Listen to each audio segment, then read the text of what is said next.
Hello, folks. Welcome to another edition of Social Media News Live. I am so glad you're here.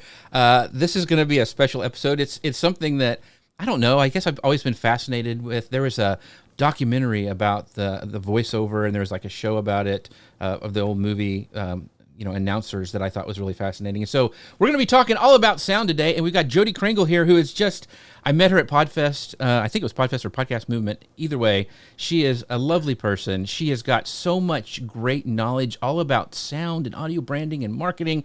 It's really, really fascinating, and it makes a bigger difference than you really think. So we're going to be talking about that today. Make sure that you guys ask your questions down below wherever you are watching from, because I want to make the show all about you. And if you know somebody who's like trying to get their podcast maybe to sound better, or maybe they want to, they're thinking about becoming a voice actor, that's something they're interested in, make sure you mention them down below wherever you're watching from and call them into the conversation, and we'll try to bring up as many questions as we can possible. So Ian Anderson Gray is also an amazing voice. He's here to elevate the show with his English accent. Ian, how are you doing today, my friend?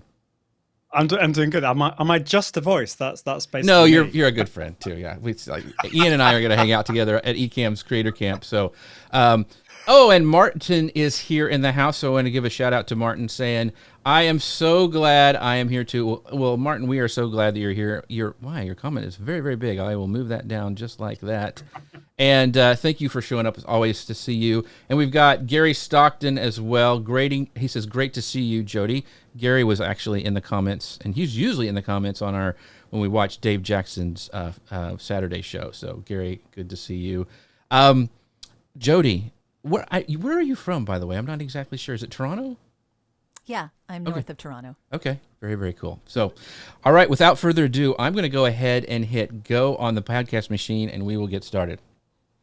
Hello, folks. Welcome to Social Media News Live. I'm Jeff C., and you're not. And I'm Ian Anderson Gray, and this is the show that keeps you up to date on what's happening in the world of social media and more. Have you ever considered how sound can shape the way we perceive brands? Are you intrigued by maybe the potential of audio branding to elevate your business? Or maybe you're eager to learn how to enhance the audio quality of your podcasts and videos. If these thoughts sound like something you'd be interested in, then you're in for an enlightening experience. Today, we're excited to welcome a guest whose world completely revolves around sound. She's a professional voice actor who has worked with major brands and will be sharing her insights, experiences, and practical tips on the power of sound. So sit back, clear your schedule, clear your mind, and get ready for this week's episode of Social Media News Live. Jody, how are you doing today? I am doing great. Thanks. This is going to be a blast. Yeah, it's going to be fun. So, Ian, tell us all about Jody for people who have not met her before. So Jody Kringle is a Toronto-based voice actor who works with major brands all over the world, including DELL, BBVA, HGTV, Nespresso, and Kraft. She's been heard in thousands of your favorite commercials and on your favorite brand websites too. Her voice has been described as warm, friendly, and comforting with a hint of gravitas, and coupled with a year's professional work in sound, will take your project to the next level. Yeah, Jody, so I want to dive right in because, Sure. voice acting is just something, you don't know a lot of people who engineers, some people maybe who are doctors, but like voice actors is kind of an outlier. So how did you get interested in this? And you've been doing it for quite a long time. So how did you get started? Yeah, I'm coming up on 17 years now. So Wow. yeah. In the beginning, I really didn't know what it was. I think a lot of people hear it in the background and just don't realize that there's actually someone doing that. Right. What happened with me is in 1995-96, I volunteered my time at the CNIB, which is the Canadian National Institute for the Blind. Mm-hmm. And I was reading magazine articles onto reel-to-reel tape at the time. Wow. So it was quite some time ago, yes. I don't know whether that was the tech of the time or if that was just the government. Right. That's what they had access to. So yeah, but it was a lot of fun. I really enjoyed it. I learned a ton, and I liked the tech as much as I liked the voicing, which to me said, okay, maybe this could be something. But I didn't actually end up doing anything with it until SEO and internet marketing, which is what I'd been doing before, Okay. got really boring. So I'm kind of right and left brained, which means that I am creative. I like that side of things. I'm a singer. I enjoy using my voice. I enjoyed making art, writing songs. I was doing that for a long time. I had a songwriting resource on the web called The Muse's Muse for, like 21 years, actually. It went from 95 to 2016. And it was pretty big. And in fact, Dave Jackson remembers it, which is kind of, again, how, how we connected as well. So that taught me a lot about internet marketing and SEO on a budget because I had no money and I was making this website a going concern and accepting sponsorship and banner ads and that kind of thing. So that was a sort of supplement to my income. Gotcha. And when I was doing SEO and internet marketing, I was doing it based on what I had learned from that website for other people because, why not tell them what I had learned right. as an early adopter of the internet. And when I started, things were really interesting. It was kind of an art and a science. And when I decided in 2007 that it was just not for me anymore, it was boring because Google was it. That was the only thing left. Right? Like at that point, it was like, okay, so now this is just one algorithm that I need to pay attention to. I'm like, this is boring as AF, right? I just so I was like, okay, maybe it's time to really give this voiceover thing a try. It had been percolating in the back of my head for a while. And because I'm both right and left brained, I like the logical stuff as well as the creative stuff. Right. So I knew that this needed to be a business and I knew that I needed to make money at it, that it wasn't just it was a creative pursuit, but it wasn't just a creative pursuit. And my love of computers kind of egged me on because when I first started, I was like, well, I'm not going to look in my own backyard. I'm going to look on the world stage on the internet. Why would I just, So now it turns out most of my clients, about 95% of them are in the US. It's, and that's an interesting shift because, of course, my accent had to shift. Oh, I didn't even think about that. Yeah. Yeah. Like I now say process instead of process, like regular things like that. My outs and abouts need to be, wow. Yeah. Particularly American. I can't get hired if they want a Canadian voice in Canada now. You trained yourself. That's funny. Yeah. So I was, thinking about this, the voice acting thing. One of the things that I always wondered about, and maybe you can, so backing up, my wife, I was playing some of your samples and she goes, I recognize that voice. And so I had written in my email newsletter to promote this, that so many people, they may not recognize Jody, but they'll recognize her voice because you have done this for so long for so many big brands like HGTV. That's where my wife recognized your voice from because she's a big HGTV watcher. Buying and selling. Yeah. It was a spinoff of the Property Brothers. I did that for about a year and a half. Actually. Yeah. So she recognized that right away because it's a 24/7 over on our house that channel's on. But one of the things, and I noticed you did some health ads and some other things. I mean, you have tons of different varieties of commercials that you've done. But the question I was going to ask you, I've always wondered, those people have to say all those, like, these drugs may kill you, at the end of the thing. Like, we have to go really, really fast. Do you have to do that too? Is there a technique that I've done those. Do you just have to like book through them? How do you speak so fast? Is it multiple takes? What are your? It just is fascinating. It depends. Okay. It depends. Actually, in prior years, it used to be that you would do this and they would have you do it really fast, but then they might even speed it up further. That's a post-production thing. Okay. So they might even speed it up faster. Nowadays, it's interesting because people want you to do it in a more conversational tone. So they don't want you to speed it up hugely in certain instances. It depends Right. on the drug and it depends on the company that's doing the advertising, because all of them are different and all of them have different requirements. If they have a really, really long commercial that they then need to tack this on to the end of, then yes, it needs to be super fast. Gotcha. But if they have the time, they're going to let you read it at a regular pace, and it sounds more natural that way. And yeah, I'm finding nowadays that they do want it to be more conversational than, speeding through this disclaimer. Right, right. Okay. I just, because I remember there's this one guy you would always hear all the time. He's like, and I'm like, whoa, how do you train yourself how to do that? So, You do have to speak fast, but at the same time, they do speed it up in post. Okay. So a lot of this is like maybe he didn't have to speak quite that fast. yeah. So, I want to jump right into the sound and behavior, because your podcast touches on this a lot, which is really, really great. It's a great podcast for anybody who's interested in this. They need to check out Jody's podcast. And some of the articles on your blog are really, really good.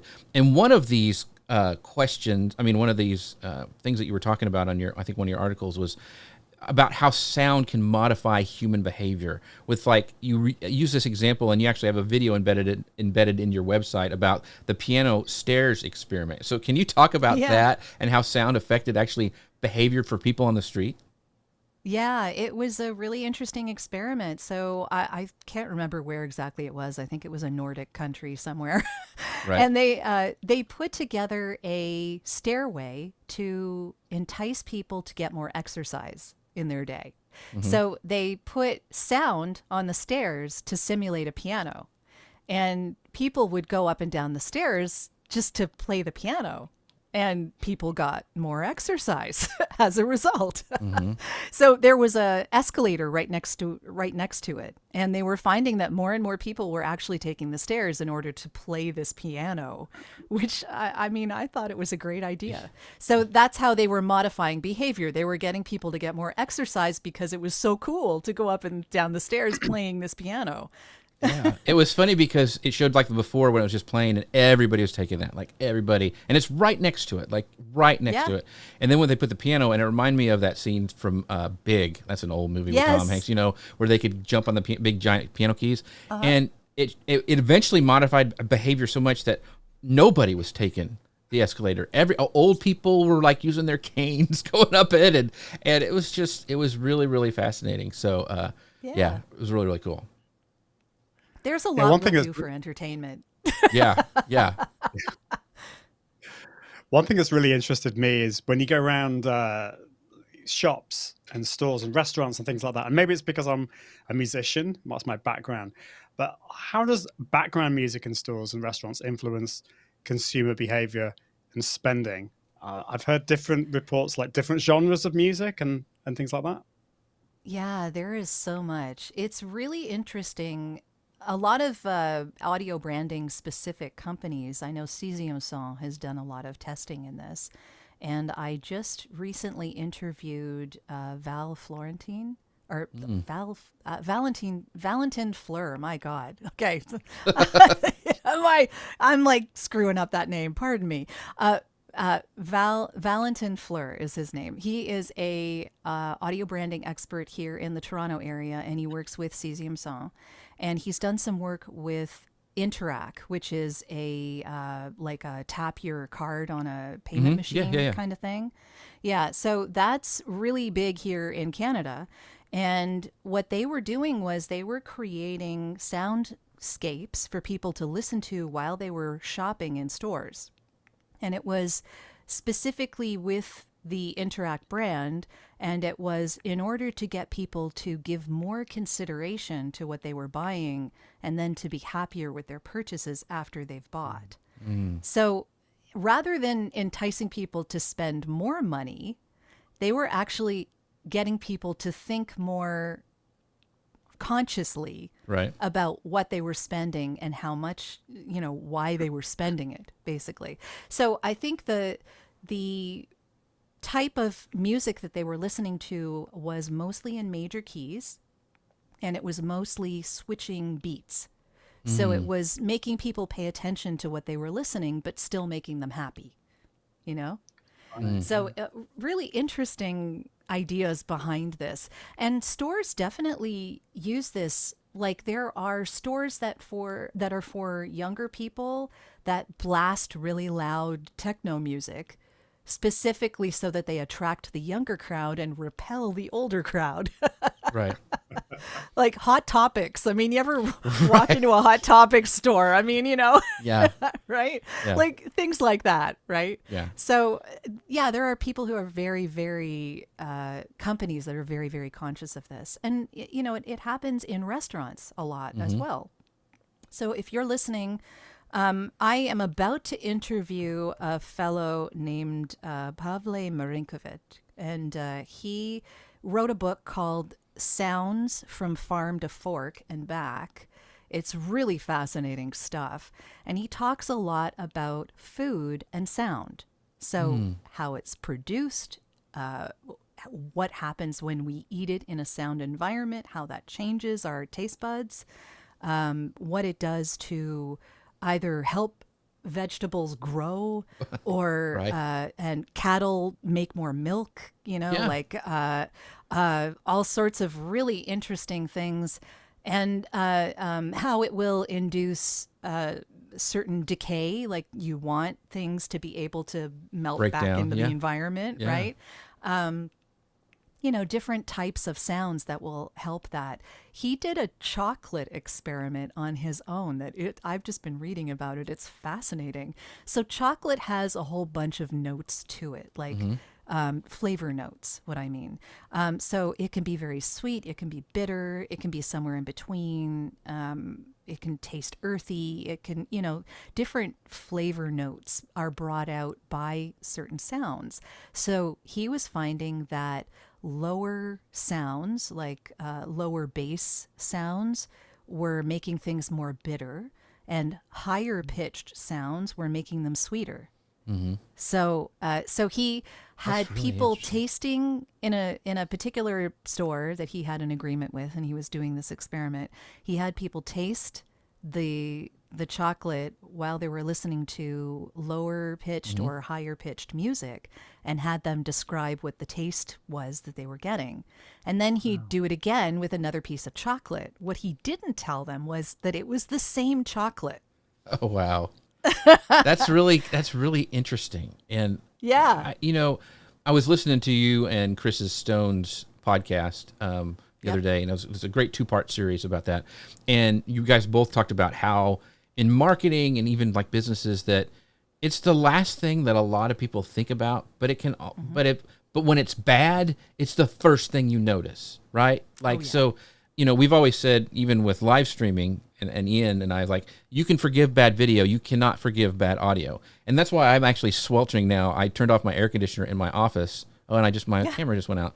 I'll fix it here in a minute. But one of the things is that I was a little intimidated with Jody being on because I wanted my audio to sound good. Because people will forgive my camera going out. Perfect example. But they will not forget my audio not working. So one of the things on your website, while I fix this, Jody, is that you talked about how important sounds, and this was even in the interview with you and Chris, sounds are in a hospital environment, and why I think you've even talked to some hospitals about fixing some of the issues they have. So would you talk about that for a little bit? Yeah. Pardon me. I haven't spoken to hospitals per se, but I've spoken to some nurses. I've spoken to a fellow named, oh my goodness, it's Michael, but I can't remember the name. I'm totally blanking now. It's all about how beeps are killing us. Oh, yeah. And he's very much he's a marimba player. It's basically, it's like a musical instrument, but you're like hitting keys with a instrument. It's like with a little hammer, right? And it's very percussion heavy, and so he. Michael Schutz, I believe, is his name. He he was talking about this in relation to hospitals because he was saying that the beeps in those hospitals are keeping us from recovering as quickly as we could. So part of the problem is that since the 50s, we have put so many more instruments, medical instruments that are monitoring us, not needing to be alarming, but there are so many more than there used to be. And so the noise level in a hospital has gone up exponentially for many, many years now. And his mother-in-law is a nurse, and she's called it a beeping hellscape. That's not good. Yeah. It's funny, but it's not good. Yeah. It's really not good. No. So a lot of what is happening in hospitals now, and new hospitals are developing this as something that they pay very close attention to, is that they're starting to change the sounds in the hospitals on those machines, because right now they're very it's a very computer-like beep, and then it just cuts off. There's no decay. There's no nothing. Right. And it just, and nerve-wracking. they're alarming when they don't need to be an alarm, right? Yeah. So a lot of these instruments are monitoring us. They're just saying, yeah, you have a heartbeat. Right. But they're not, they don't need to be sounding like an alarm when they're monitoring a heartbeat. Right. Like they don't need to be doing that. So, first of all, there's ways to make them less intrusive so that someone in a hospital environment can actually sleep. Right. And if you need it to be alarming, it can be an alarming sound. But there are so many of these machines now. It's keeping us from getting better in an environment that's supposed to heal us. It's almost sound pollution. I mean, even the notifications we have on our phones and stuff, like that's the first thing is to turn those off, because you don't need to get dinged all the time. So Yes. Gary, I have my phone on vibrate all the time. Yeah, Gary says, I think hospitals just need more cowbell. Well, maybe, Gary. That would be an interesting thing. It would probably be more soothing than a flatline thing. But It would. You. Yeah. Yeah. So more Like have cowbell. a bird tweet or something. That's I don't right. know. Yeah. But we know those sounds even from TV. Like, you hear that in ER, and then you hear the flatline. And half the time it's just somebody unplugged their thing accidentally, and it sounds like you're dying. You're dead. You're dead pretty much. Yeah. So yeah. I think some of these machines are like full of their own self-importance. Like they come up with these relentless sounds, and they just don't need to. Just like I don't know. Yeah. But I wanted to kind of move on to businesses. So we've talked about I don't know, retailers and Hospitals, restaurants, and then hospitals. How can businesses use sound to enhance their marketing strategies effectively? I think it's really important, first of all, for them to think about it, because a lot of people don't even give it any consideration at all. So there are lots of places that your company has as a touch point to the general public. That could be your on hold. It could be the videos you make. It could be your CEO coming on a stage. It could be a radio commercial or anything online, like a video that you're doing that you might have on your website. There's all sorts of ways that you have to touch your audience with sound.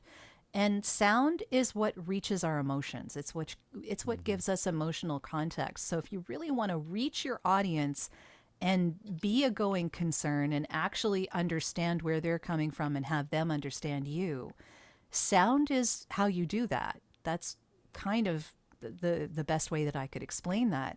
But it does mean that you need to consistently and repetitiously use the sound that you create. So if you have a particular music piece, for instance, this works really well on podcasts as the intro and outro music, or the in-between music that you use for, like, if an ad's coming on or something like that, and then like the beginning of the ad, the end of the ad, like you have music in between there for a quick scene change kind of idea. If you're using a piece of music consistently, then when that music plays, people know what's coming. They understand it. So, when you hear da da da da, like, what do you hear? Like, we all know what that is, right? Right. And it was It's because it was used so repetitiously and so continuously on every tech commercial we heard for so many years. It's become this huge, iconic Sonic brand and like a Sonic logo. Yeah. And it really needs to be used. I think part of the thing that I'm trying to say here is if you settle on something, use it. That's, and I think Part of taking, like I think Kirsten, you were talking about this, but part of the thing is that you have something that you really like and that it's consistent. And we're going to talk about in the next section, the audio branding, like McDonald's. I'm loving it. And you had a guy on talking about that example exactly, and how they can change the music up, but at the end it's always that ba-da-ba-ba-ba, I'm loving it thing that they can change and play with.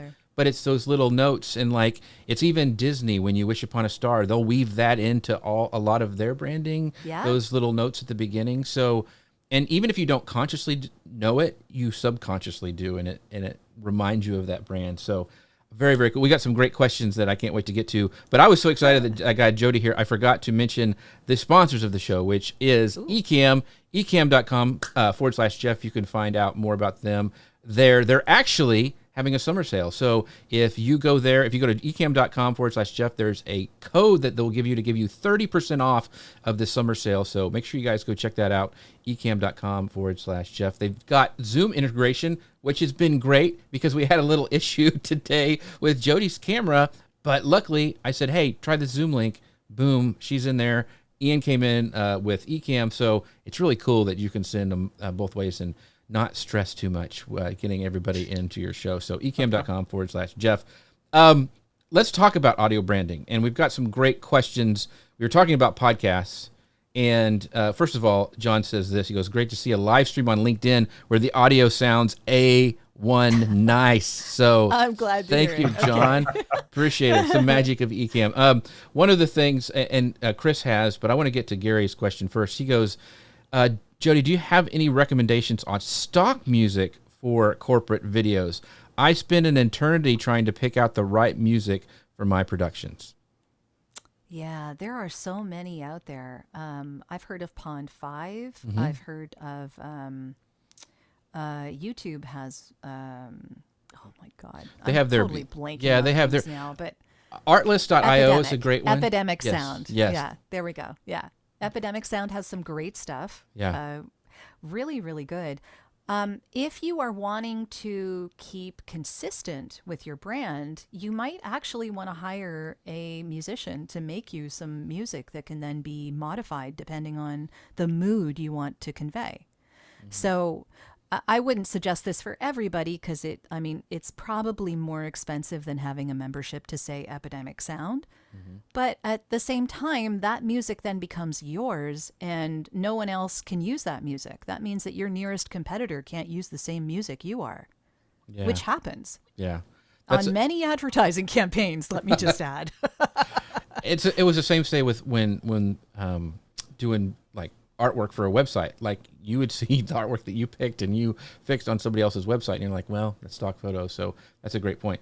Ian, you did a lot of cool audio stuff for your podcast, for your live show. Now, what would you tell Gary? Like, that's all custom stuff that you did, right? Yeah, it was. Like I did. So for my episodes, when I had a guest on, I would ask them what kind of style of music they wanted, and I actually went to Epidemic Sounds, and then I kind of sang over the top, and I multi-tracked it, and I had a lot of fun. And I've also done stuff for Mark Schaefer for his podcast in the past, where I would basically sing a really silly song. So he used that for the start of his podcast a while back. And I think the thing about this is I think you're being a lot more creative. It's no one else is going to make it quite like that.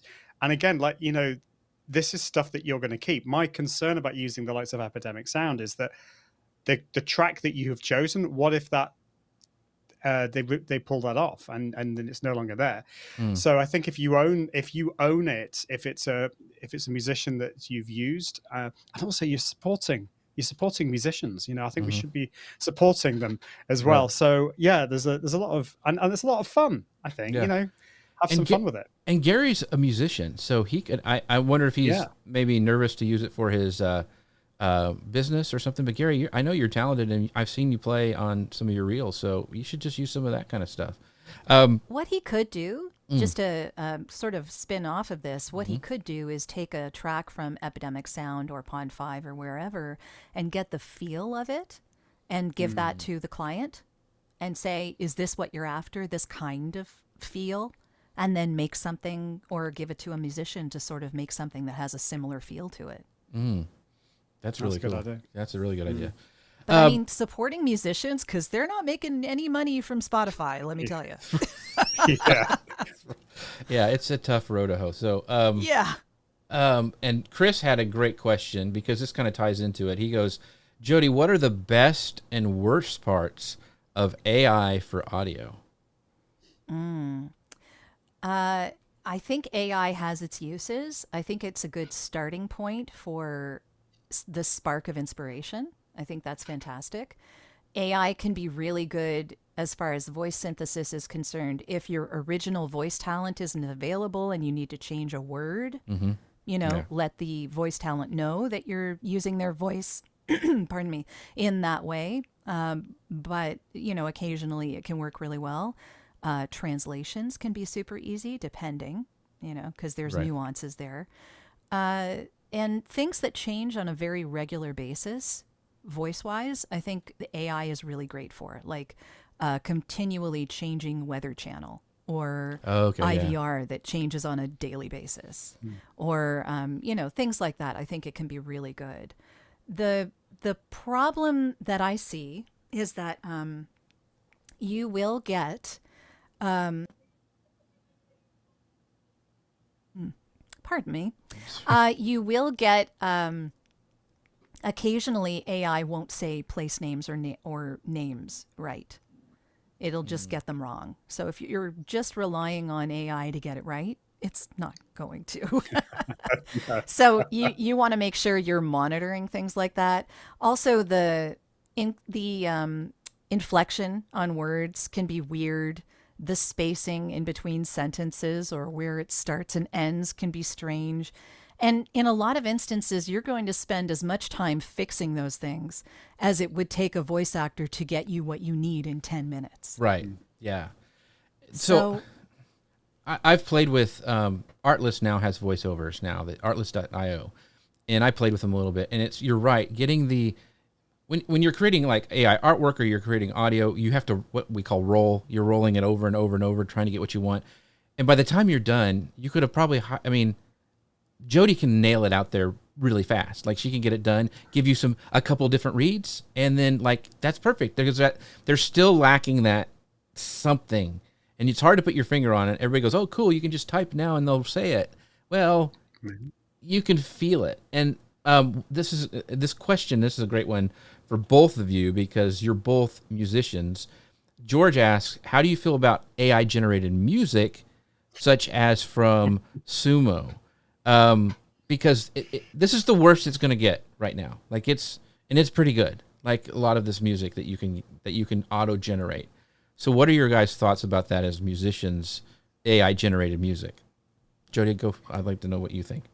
I think it has its place. Again, I don't know, maybe with like backgrounds of those really quick like Opus clip things that you're using from the AI generated snippets from your podcast video, that kind of thing. I think it can work really well.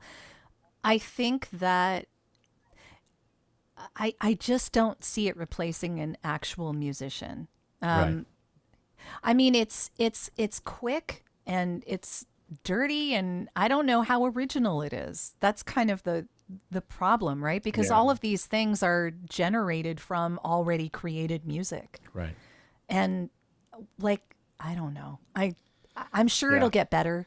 It's a weird thing. I mean, I like the idea of just like with AI, like I'm working through a rebrand for our show, and I am using AI to create ideas, right? Like all different things that I maybe not even think about. And so I'm going to take that when I get it almost the way I want and give it to a designer, because it's AI right now can't take it and make it, Adobe Illustrator file, vector-based artwork that I need for a logo. So I can give them an idea. So I kind of feel like AI stuff, music is that way. What are your thoughts, Ian?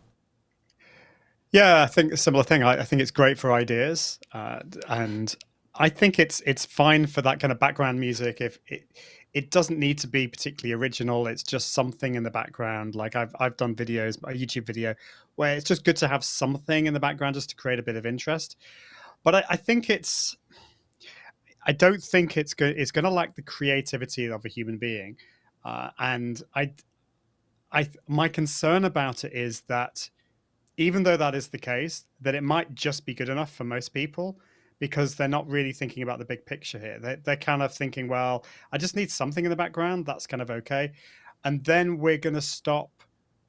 Musicians are going to be in a worse state than they already are because they're not going to create this original music because AI music is going to be generating a lot of it. So I do think, I don't know what you think of this, but I do think we do have a duty to support Yes. actual musicians creating this music.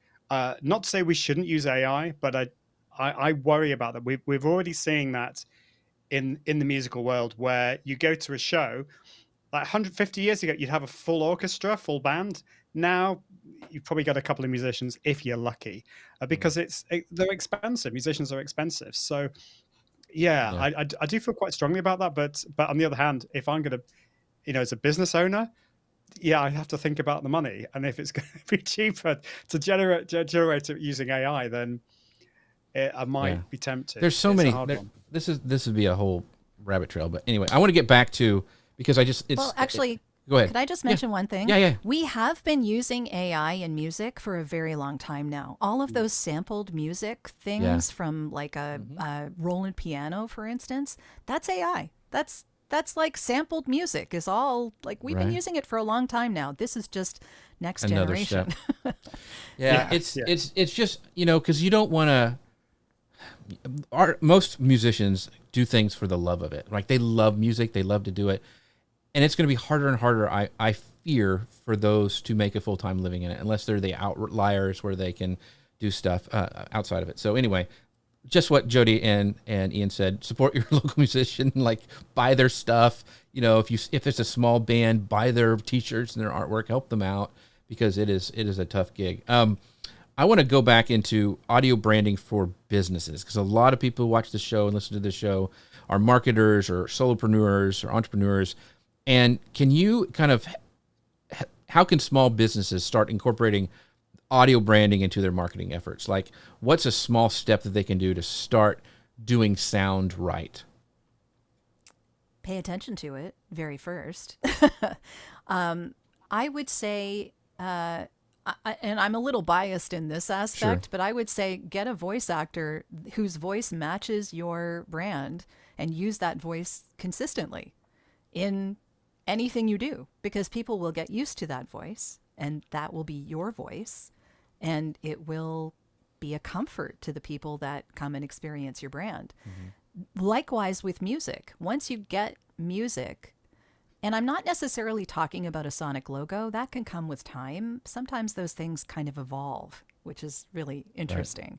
But music that you own, if you want to use AI, maybe use it as the inspiration for a musician to go and make something that has a similar feel. Right. But the first thing I would tell a company is to find out who you are and find out who your clients are, because you don't just want music that you want, that you like. You want music that you like, but also that will reach your target audience, right? So it's what they like too. Mm-hmm. So it's not just about what you like. In fact, it's more about what they like. Right. Because you want to attract the audience that you want to attract. And the way that you're going to do that is sound.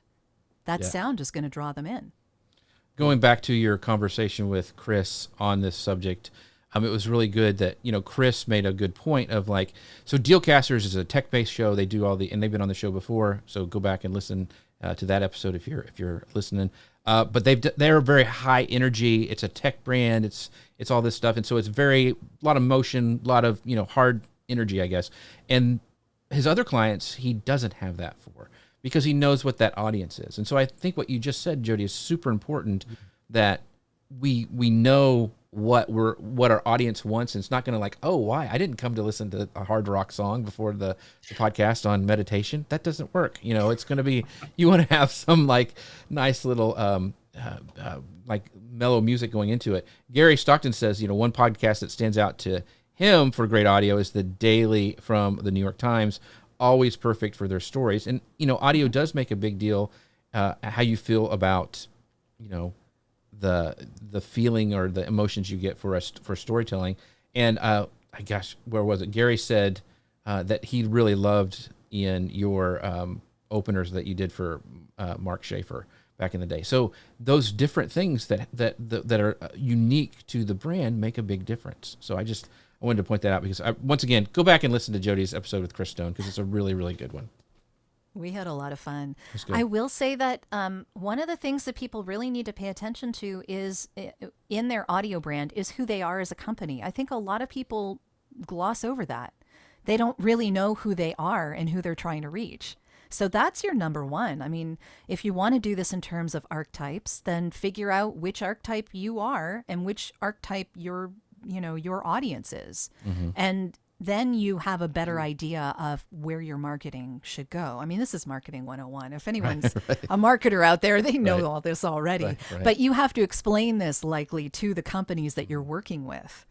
So it's important. And it's not just important in the visual sense. It's important in the audio sense as well. I think people need to pay as much attention to that as they do the visuals. Yeah, I think that makes sense. I think it makes sense definitely with visuals and the content, the copy, but I think we can forget the audio, like the type of music, the genre, all of that kind of stuff when it comes to marketing. I'd love to know if you've got any examples of successful audio branding from major companies. Can you give us some examples? Well, I mean, Intel definitely is one of them. Yeah. We all know Intel. And the way that they did that was really interesting, too, because they bought ads on the end of other tech company ads. So they partially paid for, like, they didn't have to pay the entire thing. They were a new company at the time. And they just went, hey, we'll substitute, we'll like help you pay for this ad if you put our stuff at the end of your ad. And the quickest way to do that was their little Sonic logo with the, Intel inside, right? So we all saw that on every tech thing that was out there for a huge amount of time. But, things like I was saying before, a lot of times Sonic logos develop. So McDonald's Sonic logo really started as a Justin Timberlake song. And it was being played for about a year, I think, with Justin Timberlake on it. And they were using that in all of their branding. And then they had someone else sing it instead, because I guess Justin Timberlake was too expensive to keep on paying. Probably. Right? So they had like a sound alike, do a version of. And then they were only using the chorus. And then the chorus got boiled down to those 5 notes. Like da da da da da. Like that's all we, right? So it was something that happened over time because that's what stuck with the people that were experiencing their ads and whatever touch points they had. It got boiled down to its essence is what happened. And even with my own audio branding podcast, when I started out, I was using a license-free music thing that I got from a directory because I had no money. A lot of us do that, when we're starting out. We don't want to spend a whole huge amount of money. Fine. We get something from a license-free music directory. Okay. So I was using this thing for about 100 episodes, I think, something like that. And it had this really catchy dun-dun-dun-dun-dun guitar thing, right? And I loved that. It was an earworm to me. And it reached out to my audience and said, hey, pay attention.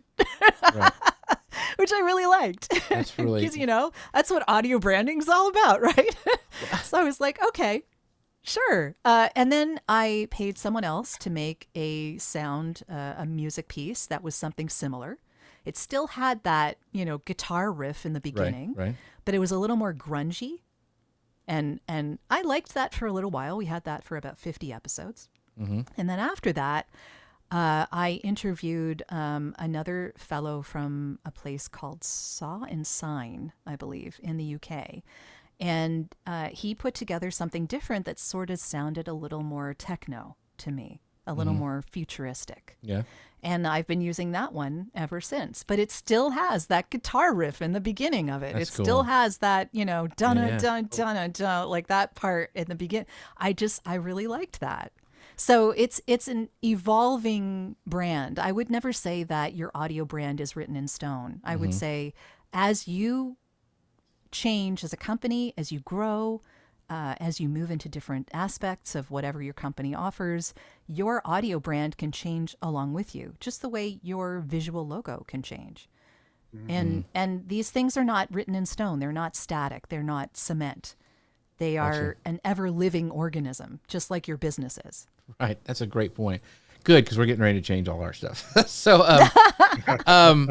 but I want to talk about bad audio because when you're talking about McDonald's, I just thought about, I don't know if you have them there in Canada, but the BK, the Burger King things, they're almost singing off key, and it drives me nuts, but it gets in your head. And like, I know they did this on purpose. It sounds like somebody just kind of going, have it your way. It's a musical style. But it's just like, ugh, I think it's bad audio, but it's like, but it's just like, anyway, I digress. But you know what? I'll bet it's not for you. It probably is not. Like, no, I mean, I look that, like a guy can their eat a lot of audience- hamburgers, like, no, that's, I'll eat some I hamburgers. hate to say this, but it's probably not for me either. It's probably Right. for a younger crowd Right. because that's the type of music they listen to. Right. You're right. You're So right. They And know what they're going for. that's true. Like Burger King and if you mentioned Hot Topic earlier, like if I walk into Hot Topic, they escort me out. But let me see. We've got some great questions here. So comments. Chris says, bad AI is affecting good art and more importantly, artists. That's a great point, Chris. Yeah. And Martin has, I like this. He goes, AI won't replace humans, but humans with AI will replace humans without AI. And I tend to agree with this because, I mean, it speeds up a lot of things like creating show notes for podcasts and all that stuff, but you've got to keep that human element in there. But that's a great point there, Martin. And Gary says, it amazes me how bad audio quality remains on Teams calls. Folks talking to a laptop mic, clients can hear that too. It's funny.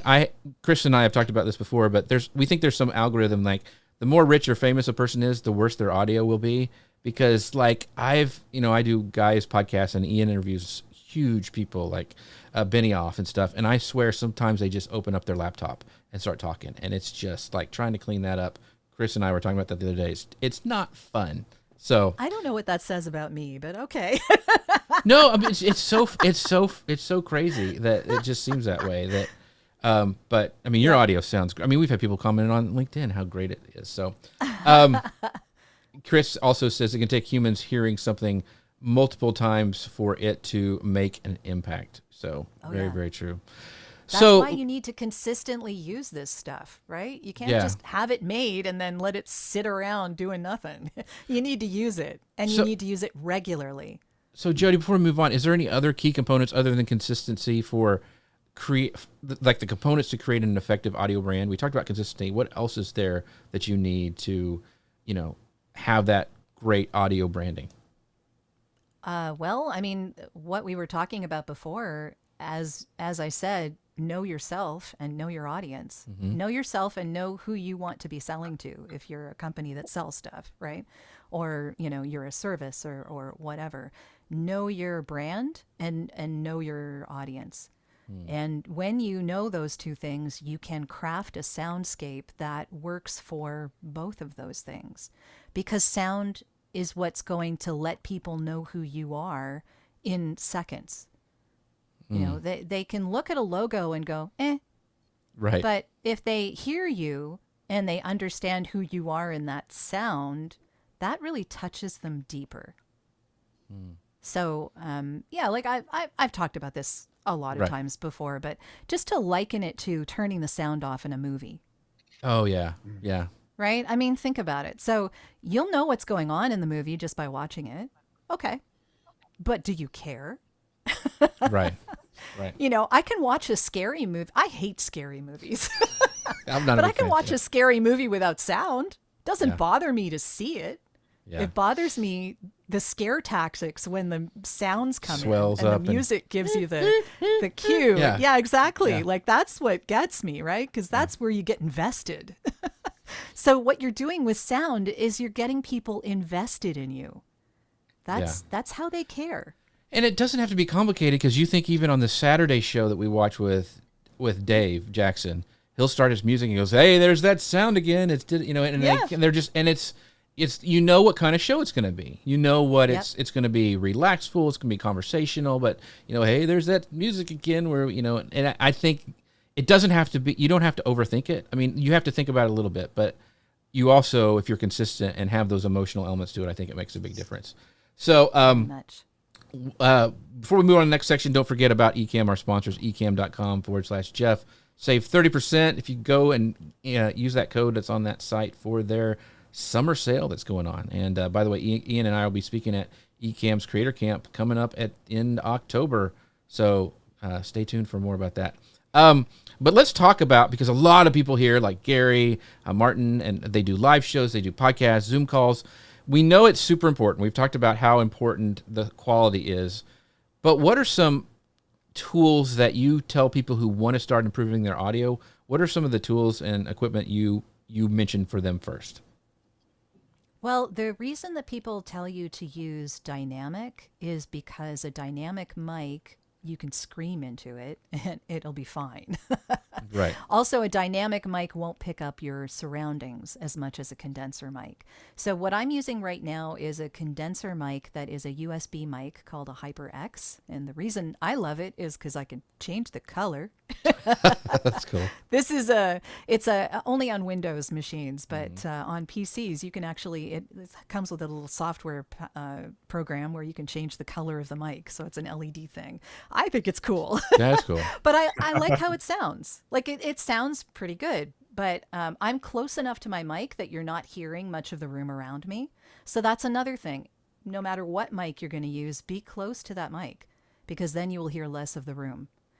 And I think part of what really bothers me in a lot of podcasts is that people are like speaking from this far away in their room, like you can't, Right. That's awful. Right. That's horrible. Right.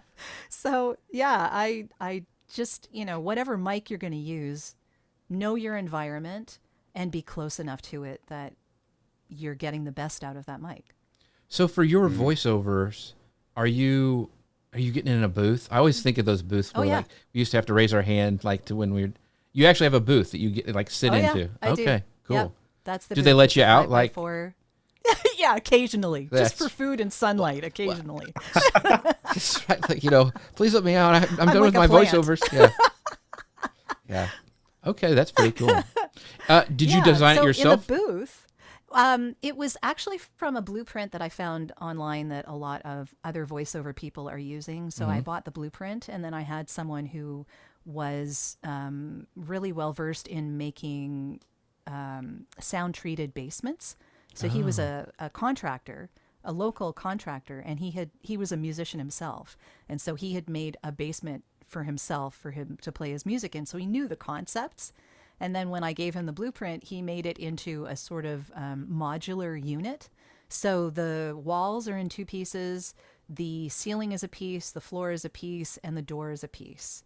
And they're all made separately and then screwed together. So I could conceivably take this all. It's really heavy. It's not exactly what I would call portable, right. But I could take it apart and bring it with me wherever I moved if I decided to move. So there's that. And yes, it is made specifically by the fellow I contracted with and between us. And yeah, there are many different types of manufacturers that do this though. Studio Bricks is one. Vocal Booth to Go, I think, is another. There's a bunch of these, and some of them are as simple as PVP pipe and moving blankets. Yeah. So Gary actually said he made it. Get a lot done. Yeah, he said he made a booth out of plastic piping and moving blankets. Wife sewed me a roof for it. Has an iPad holder and all. So that's really cool. Yeah. Wow. So there's something called a tri booth that you can actually purchase that does that for you, and it's made to be easily constructed when you're on site somewhere that you're going to stay for a bit. And it comes in a duffel bag. It's basically a 50-pound duffel bag, because what's really heavy is the moving blankets. Right. Yeah. Yeah. Yeah. And it has a top, and it Very has cool. a clip for a mic stand and all of that kind of stuff. So yeah, and in the booth, I'm using a completely different mic. So this is what I'm using for podcasting, but in the mic, I have a $1,200 microphone. Like it's a Sennheiser 416. So it's a shotgun mic, very directional, definitely condenser, and it's the mic that you see on the top of boom poles in film. And it makes the voice pop a little bit. Promo people started using it, and so it got filtered down to all of us lowly plebes. Very interesting. So that's cool. Is there? I was just going to say, are there any other ways, like for those of us who can't go down the booth style thing? Is there any way to optimize our environment? I've seen people that have put acoustic panels on the wall, or is it down to the microphone? What any other ways that we can optimize our environment? Well, like I said, being close to the mic, you won't hear a lot of the room. That just won't happen. So that is a good way to start. But yeah, acoustic panels, definitely. Putting covers on hard surfaces, having a rug, not having a high ceiling or having a drop ceiling. These things can really help. Okay. So it just depends. It may be worth actually getting having a consultant with an actual person who works in sound, who can tone your room, I guess, because every room is different. So I know George Whittam, for instance. I have clubhouse rooms once a month with him and his staff in the Power of Sound house. And anyone can come, and for an hour, I think it's at noon Eastern, anyone can come and ask questions of George and his crew.